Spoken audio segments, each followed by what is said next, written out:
Hi guys, आप लोग कैसे हैं। मैं मोहम्मद मिकाइल अंसारी और आप लोगों का मेरे इस यूट्यूब चैनल स्टडी मित्र मिकाइल में वेलकम है। दोस्तों, आज हमारा टॉपिक है कंडीशनल सेंटेंसेज। ठीक है दोस्तों, जैसा कि अभी बोर्ड हमारा पूरा क्लियर है कि हम लोग ग्रामर पढ़ेंगे। ठीक है दोस्तों, हम वैसे पूरे एक बुक को how to translate into English, जो कि ट्रांसलेशन की बुक है, उसको कंप्लीट कर चुके हैं दोस्तों। अब हम लोग ग्रामर पे फोकस होंगे। वैसे तो हम लोग बहुत कुछ पढ़ चुके हैं, जैसे कि बेसिक्स भी पढ़ चुके हैं, उसके साथ साथ हम लोग टेंस भी पढ़े दोस्तों, मॉडल्स पढ़े। अब जो आज हमारा न्यू टॉपिक होगा वो होगा कंडीशनल सेंटेंसेज। अगर इसमें कुछ आपको कंफ्यूजन है और आप सीखना चाहते हैं तो आप इस वीडियो को लास्ट तक ज़रूर देखें दोस्तों। तो ठीक है, आइए शुरू करते हैं और एक एक कंडीशनल सेंटेंसेज को एक एक वीडियो में देखेंगे और लास्ट वीडियो में सभी टाइप्स को देखेंगे। ठीक है दोस्तों, अगर इस चैनल पे नए हैं और इस वीडियो को पहली बार देख रहे हैं तो इस वीडियो को लाइक के साथ साथ इस चैनल को भी सब्सक्राइब ज़रूर करें दोस्तों। आइए शुरू करते हैं, जो कि हमारा टॉपिक है कंडीशनल सेंटेंसेज, जिसमें से फर्स्ट मतलब कि जीरो कंडीशनल सेंटेंस पढ़ेंगे। पहले जनरल बातें सीख लेंगे दोस्तों, जो कि आपको बहुत ही हेल्प करेगा। उसके बाद अगर सीख जाते हैं तो टाइप 0 टाइप 1 ये सब कुछ क्लियर आज कर लेंगे, फिर एक एक को एक एक वीडियो में देखेंगे। तो हमारा टॉपिक क्या हुआ दोस्तों? कंडीशनल सेंटेंसेज, यानी कि शर्त वाला जो हमारा सेंटेंस या स्टेटमेंट रहेगा। अगर इसी को एनालिसिस करें दोस्तों तो कंडीशनल जानते आप, शर्त, सेंटेंस, वाक्य। तो कंडीशन रहेगा, कंडीशन वाला सेंटेंस रहेगा। सेंटेंस का मतलब जो कि मीनिंग देगा, meaningful statement, group of words जो कि मीनिंग देता हो, सेंस देता हो। अदरवाइज किसी तरह भी आप वर्ड्स को जोड़ेंगे, मीनिंग नहीं दे पा रहा है, चाहे ग्रामेटिकली करेक्ट क्यों नहीं हो, तो वो सेंटेंस नहीं होता है। थोड़ा सा उसमें छूट है कि कुछ ऐसे भी होते हैं जिसे क्लॉज बोला जाता है, फ्रेज, क्लॉज, उसके बाद सेंटेंस, वो उसकी बात नहीं कर रहे। यहां पर कंडीशनल सेंटेंस की शर्त वाला स्टेटमेंट। ठीक है दोस्तों, तो ये हमारा क्या होता है। और अगर इसको बात करें तो ये इफ होता है, इफ से शुरू होता है। इफ का हिंदी यदि, या, यदि ये भी लिख देते हैं दोस्तों, हिंदी से हम लोग पढ़ रहे हैं, यदि या अगर। आप जानते हैं अगर और मगर करने में कंडीशन छिपा हुआ रहता है। ठीक है दोस्तों, तो इसके जनरल बात है क्या है, सबसे पहले वो देखेंगे, इसलिए इसको थोड़ी देर जरूर देख ले दोस्तों, टेस्ट करने के लिए ही सही, जरूर देख ले।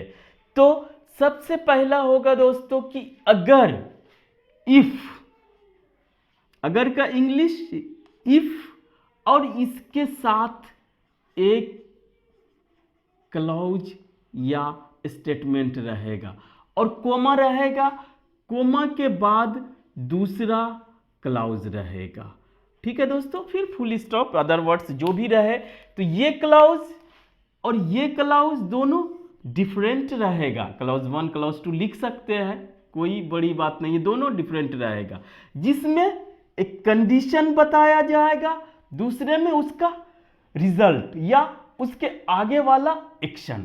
तो क्या होगा, इफ के साथ कंडीशन रहेगा, हमेशा कंडीशन वाला स्टेटमेंट रहेगा दोस्तों। कंडीशनल सेंटेंस है और कोमा के बाद जो रहेगा वो इसका रिजल्ट रहेगा, या कहिए जो भी एक्शन के फॉर्म में हो, पोजीशन के फॉर्म में हो, चाहे स्टेट ऑफ बीइंग के फॉर्म में हो, तो हमारा रिजल्ट रहेगा। क्लियर? पहला कंडीशन इफ के साथ और दूसरा रिजल्ट। ये जनरल बातें हैं, सभी कंडीशनल टाइप्स में ये चीज हमारा रहेगा ये। ठीक है दोस्तों, अब जो भी कंडीशन में क्लॉज या स्टेटमेंट रहेगा उसे बोलेंगे dependent, if plus dependent clause. Clause तो लिख दिए हैं, तो ये क्या हो जाएगा, इंडिपेंडेंट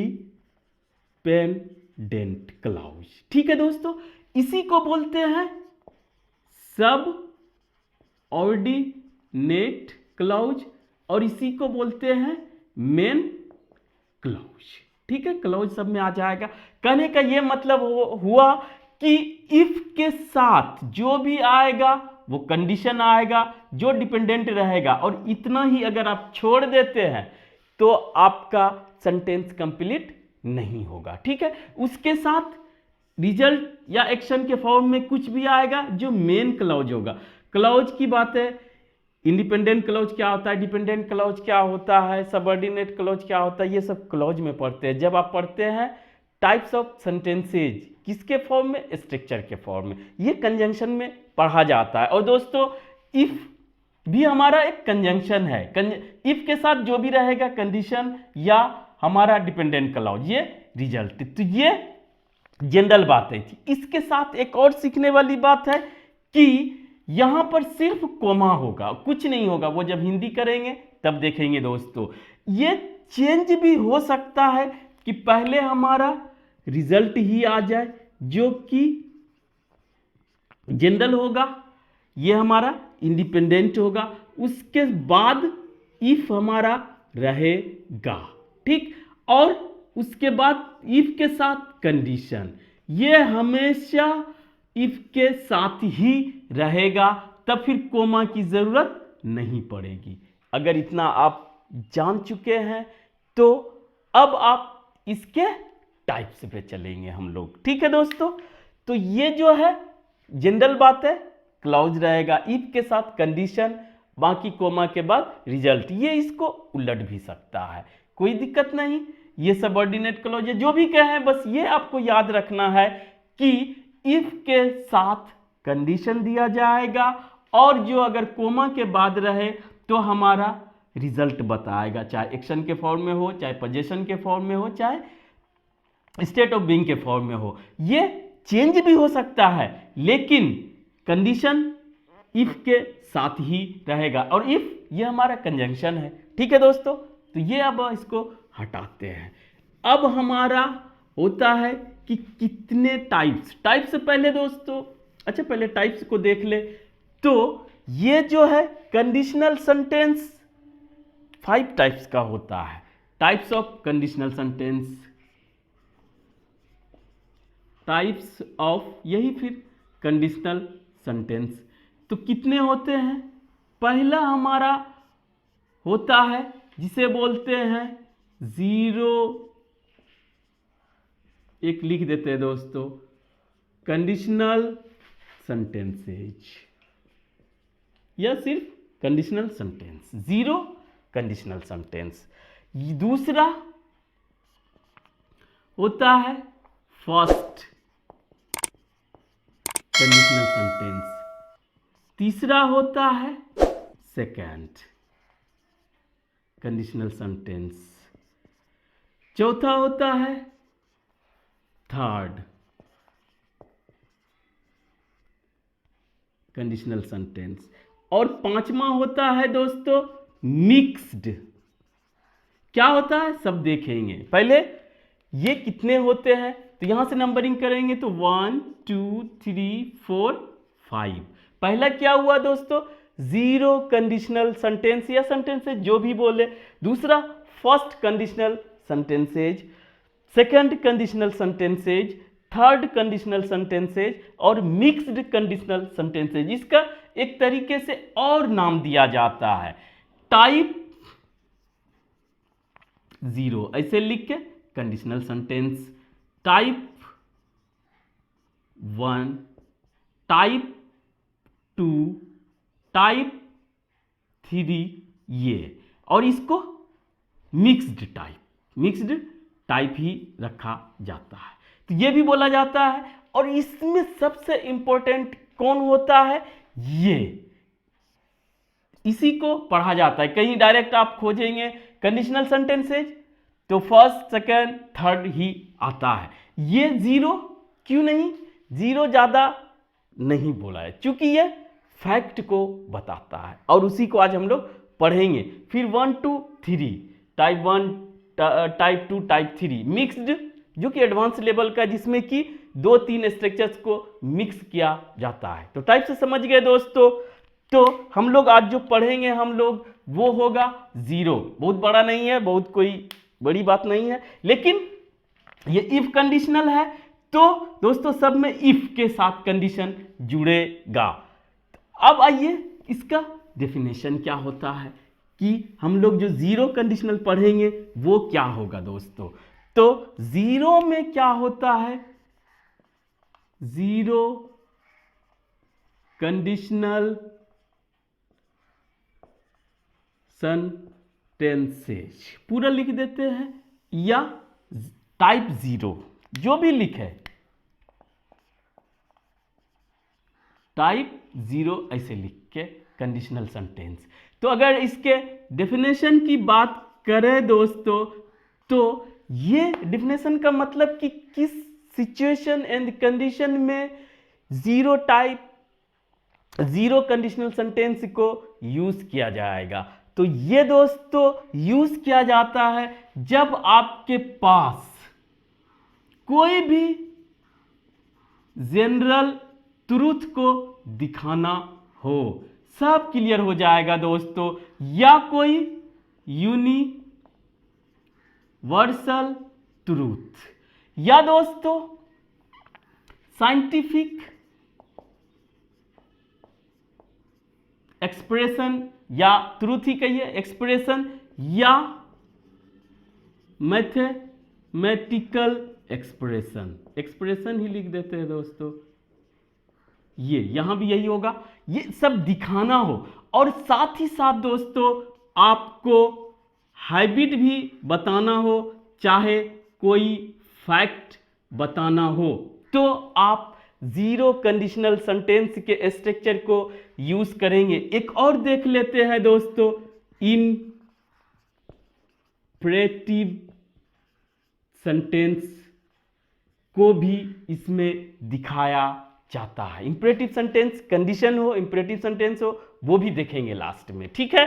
तो अगर आपको ये सब दिखाना है तो आप जीरो कंडीशनल सेंटेंस को यूज करेंगे। अब याद कीजिए दोस्तों टेंस की बात है कि टेंस में हम लोग ये सब सभी को प्रेजेंट इंडेफिनिट टेंस में दिखाते हैं। तो यहां याद करने वाली एक बात यह है कि जो प्रेजेंट इंडेफिनिट टेंस में जिसको दिखाया जाता है, चाहे वो फैक्ट हो, चाहे ये सब भी सच बात है कि कंडीशन लगाने से ये बदल नहीं सकता है, इसीलिए इसको कहा जाता है फैक्चुअल कंडीशनल सेंटेंस, ठीक है।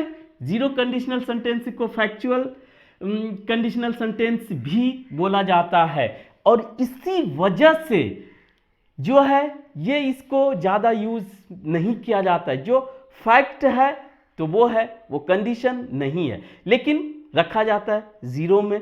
थोड़ा सा सीखने वाली बात है, इसीलिए हम लोग इसे पढ़ेंगे। तो ये हो गया दोस्तों डेफिनेशन की बात कि जो भी हमारा situation condition present indefinite tense वाला रहेगा तो उसे हम लोग जीरो कंडीशनल सेंटेंस के स्ट्रक्चर से दिखाएंगे, जिसे फैक्चुअल कंडीशनल सेंटेंसेज भी बोला जाता है, और उसमें इंपरेटिव सेंटेंस भी यूज किया जाता है, ठीक है दोस्तों। अगर इतना समझ गए, इसे भी मिटाना पड़ेगा। तो अब आइए कि इसका स्ट्रक्चर क्या होता है। सबका स्ट्रक्चर पे ही डिपेंड करता है दोस्तों कि जैसा सिचुएशन कंडीशन रहेगा उसी के अकॉर्डिंग आपको स्ट्रक्चर लगाएंगे, और उसे बाइफरकेट करके एक अलग नाम दे दिया गया है। तो स्ट्रक्चर की अगर बात करें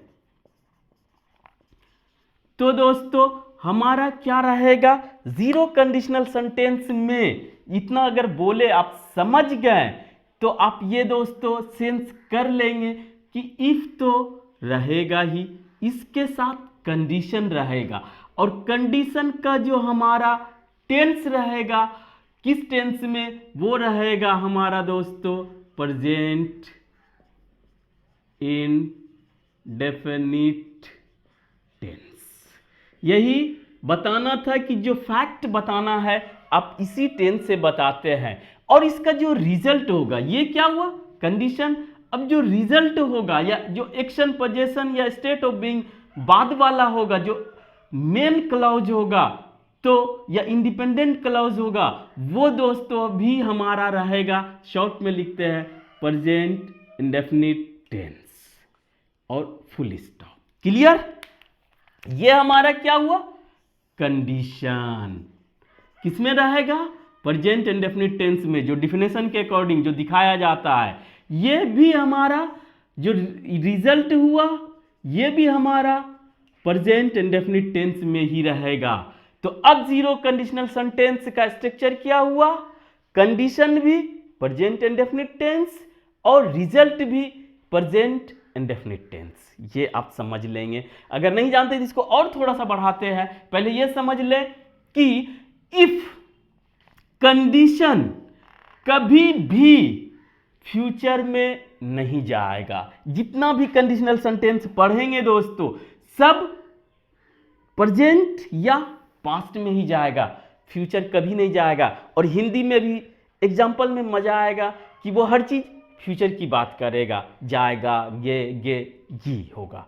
तो ये दोनों प्रेजेंट इंडेफिनिट टेंस, और ये हमेशा प्रेजेंट या पास्ट की फ्यूचर में कंडीशन क्या रहेगा, ऐसा होगा तो भी इंग्लिश में दोस्तों प्रेजेंट या पास्ट ही यूज किया जाता है, ये स्ट्रक्चर। अब इसको थोड़ा सा और एक्सप्लेन कर सकते हैं दोस्तों कि इफ, यहां से लिखते हैं दोस्तों, if plus subject plus verb का फर्स्ट फॉर्म या वर्ब का फिफ्थ फॉर्म, जिसे V1 S या ES से बनाया जाता है, प्लस ऑब्जेक्ट या अदर वर्ड्स रह सकता है। ये प्रेजेंट इंडेफिनिट टेंस है दोस्तों, सब्जेक्ट अकॉर्डिंग ये या ये। और कोमा के बाद हमारा क्या रहेगा, वो भी प्रेजेंट इंडेफिनिट टेंस। सब्जेक्ट यही सेम सब्जेक्ट आ जाएगा या दूसरा भी आ सकता है, सब्जेक्ट प्लस V1 या V1 प्लस S या ES प्लस ऑब्जेक्ट या अदर वर्ड्स। ये पॉजिटिव भी हो सकता है, निगेटिव भी हो सकता है, सिचुएशन के अकॉर्डिंग इंट्रोगेटिव भी बन सकता है।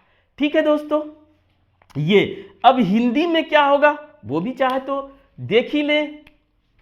यदि, जैसे पहले लिख दिए हैं दोस्तों, यदि या अगर, ये होगा। और यहां तक में यहां पर भी गा, गे, गी एक्शन की बात करेगा। कोमा, कोमा हिंदी में नहीं होता है दोस्तों। फिर लास्ट में भी गा, गे और गी। ठीक है। और सिर्फ जीरो कंडीशनल सेंटेंस में एक चीज और यूज होता है, वो भी यहीं पे देख लेते हैं। इफ के बदले यहां पर व्हेन भी यूज कर लिया जाता है। जब आप बोलते हैं जब तुम जाओगे तो मैं आऊंगा, कुछ ऐसा जो भी, या उसको एग्जांपल में देखेंगे दोस्तों। जब, अगर आपका सेंस आता है जब, तो आप व्हेन यूज कर सकते हैं। किसमें, सिर्फ और सिर्फ जीरो कंडीशनल सेंटेंस में ही इसको आप यूज करेंगे। 1 to क्यों, अगर इसकी बात करें कि इफ और यानी वर्सेस व्हेन में क्या फर्क है, तो दोस्तों सिर्फ जीरो कंडीशनल में इसलिए यूज किया जाता है कि ये 100% जब सर्टेन हो, फिक्स हो, निश्चित हो, तब ही व्हेन का यूज करेंगे, जो कि सिर्फ जीरो कंडीशनल सेंटेंस ही फुलफिल करता है। बाकी में यदि, अगर, मगर, तो वहां पर अगर जब और तब भी आए तो भी आपको सिर्फ और सिर्फ इफ ही यूज करना पड़ेगा। और हिंदी जब देखेंगे तो वहां पे एक चीज और कि यहां पे अगर तुम जाओगे तो, या तुम, अगर तुम पढ़ोगे, यदि तुम पढ़ोगे, मेहनत करोगे तो तुम सफल होगे। तो का इंग्लिश इसमें तो रहेगा, लेकिन इंग्लिश में दोस्तों देन या कुछ भी नहीं रहेगा, सिर्फ कोमा से काम चल जाएगा। ये भी क्लियर। अब आइए दोस्तों एग्जाम्पल से इसको समझने और प्रैक्टिस करने की कोशिश करते हैं। तो इसको मिटाते हैं दोस्तों, फिर देखते हैं नेक्स्ट। आइए दोस्तों अब एग्जाम्पल्स के हेल्प से इसको समझने की कोशिश करते हैं जीरो कंडीशनल सेंटेंस को। ठीक है दोस्तों, ये थोड़ा सा मुश्किल होता है इसमें कि एक बार सब मिटाइए, फिर उसको लिखिए, फिर यहाँ पे बताइए दोस्तों। लेकिन आप इसे समझें, क्यों कि आप पहले अपने से इसे बनाने की कोशिश करें। ये आपके लिए एक्सरसाइज है, फिर हम इसे इंग्लिश में बताएंगे। तो आप दोस्तों लीजिए पॉज करके, या आप इसका स्क्रीनशॉट लेके कोशिश करें, फिर हम देखते हैं। जैसा कि हम लोगों ने जीरो कंडीशनल सेंटेंस में सब कुछ देख लिए, अब एग्जाम्पल के हेल्प से इसे समझने की कोशिश करते हैं। तो पहला हमारा जो हिंदी में हम बोलते हैं वो क्या है, अगर या यदि तो आएगा, उसके बाद सब्जेक्ट के साथ आप पानी गर्म करेंगे तो भी रहेगा दोस्तों, गागेगी गागेगी रहेगा। लेकिन आपको जब फैक्ट हो तो वहां पर फ्यूचर इंडेफिनिट टेंस किसी भी कंडीशन में यूज नहीं करना। पहली बात कि कंडीशन वाले में तो सोचना ही नहीं है, ठीक है दोस्तों। दूसरे वाले में भी नहीं सोचना है जब वो फैक्ट हो। फर्स्ट कंडीशनल में देखेंगे फ्यूचर में जाता है, लेकिन इसमें अगर फैक्ट हो तो आपको नहीं जाना है। क्या होगा, अगर का इफ। अब दोस्तों पानी गर्म करेंगे तो वह उबलेगा। आप जानते हैं कि 100 डिग्री तक जाएगा तो उबलेगा। ये सब फैक्ट कि पानी को ठंडा करेंगे 0 डिग्री तक तो वह क्या होगा, बर्फ में बदलेगा। ये सब जानते हैं। तो यही सब के लिए ये स्ट्रक्चर आता है जीरो कंडीशनल सेंटेंस। तो ये ज़्यादा सब जब फैक्ट है तो ज़्यादा यूज नहीं होता है। लेकिन हम लोग सीखेंगे कि अगर ऐसा दे दे तो आपको वन में नहीं लिखना है। जब वन पढ़ेंगे तो कंपेयर भी करेंगे, आपको इसे दोनों प्रेजेंट इंडेफिनिट टेंस में रखना। आप पानी गर्म करेंगे तो आप क्या लिखेंगे, वी विल हीट। लेकिन वैसा नहीं लिखेंगे दोस्तों, ये तो कभी नहीं होगा। इफ आप यू हीट वाटर, पानी गर्म करेंगे, इफ यू हीट वाटर, यह और कोमा। तो का इंग्लिश कुछ नहीं देंगे, कोमा, वह उबलेगा, इट बॉइल्स। ये V5 क्लियर, कोई कंफ्यूजन नहीं। अब दूसरा, यदि आप दो समांतर रेखा खींचेंगे, रेखा या रेखा जो भी बोले खींचेंगे, तो वह एक दूसरे को कभी कट नहीं करेगा। अब समांतर रेखाएं जो एक दूसरे के एकदम हूबहू हो, डिस्टेंस सेम हो, जैसे रेलवे लाइन का पटरी एक दूसरे को नहीं काटता है, वो समांतर रेखाओं का एक एग्जाम्पल है। तो क्या करेंगे, यदि आप दो, इफ यू ड्रॉ मीन्स खींचना, टू पैरेलल समानांतर का पैरेलल लाइंस, तो क्या करेगा, ये एक दूसरे को कभी कट नहीं करेगा। They never cut each other. ये थोड़ा सा ग्रामर भी लगाना होगा दोस्तों। They never cut each other negative में बन सकता है, पॉजिटिव में भी बन सकता है। यदि आप 2 और 3 को जोड़ेंगे, ये भी फैक्ट है, तो क्या होगा, यदि इफ यू एड 2 and 3। कितना इंटरेस्टिंग है दोस्तों, 3 जोड़ेंगे तो 5 होगा या आपको मिलेगा, तो यू गेट हो जाएगा। लेकिन दोस्तों इट इज 5। यहां पे इट इज इस तरह का क्यों लिए कि आपको लगेगा इट विल बी, और इज भी प्रेजेंट इंडेफिनिट टेंस ही होता है। टेंस में हम लोग पढ़े हैं। और लास्ट दोस्तों अगर ऐसा बोर्ड रहता तो 50 लिख देते और एकदम एक्सप्लेन करते 5 मिनट में, लेकिन दोस्तों इसको लिखना, मिटाना, फिर वीडियो पॉज करना, ये थोड़ा मुश्किल है। तो दोस्तों यहाँ पर यदि आपको समस्या है तो डॉक्टर से बात करें। इफ यू हैव प्रॉब्लम्स से बात करें, टॉक टू योर, या ऐसे दे सकते हैं टॉक टू डॉक्टर, या आपका डॉक्टर है डॉक्टर। ठीक है, इस तरह से हम लोग जो फैक्ट हो उसे जीरो कंडीशनल सेंटेंस में, प्रेजेंट इंडेफिनिट टेंस में भी दिखाते हैं, दोनों, चाहे वो कंडीशन हो रिजल्ट हो। तो दोस्तों मेरे समझ से कि आपका कंसेप्ट क्लियर हो गया होगा, और अगले वीडियो में हम लोग पढ़ेंगे जीरो के बाद फर्स्ट टाइप का कंडीशनल सेंटेंस, या उसे टाइप 1 भी बोलते हैं, टाइप 1 कंडीशनल सेंटेंस, जो कि बहुत मज़ेदार है। ठीक है दोस्तों, तो आज बस इतना ही। अगर यह वीडियो आपको अच्छा लगा और आप इससे कुछ सीखे हो, प्लीज़ इसे लाइक करें, सब्सक्राइब करें और अपने दोस्तों के बीच शेयर जरूर करें दोस्तों। Thank you for watching, have a nice day.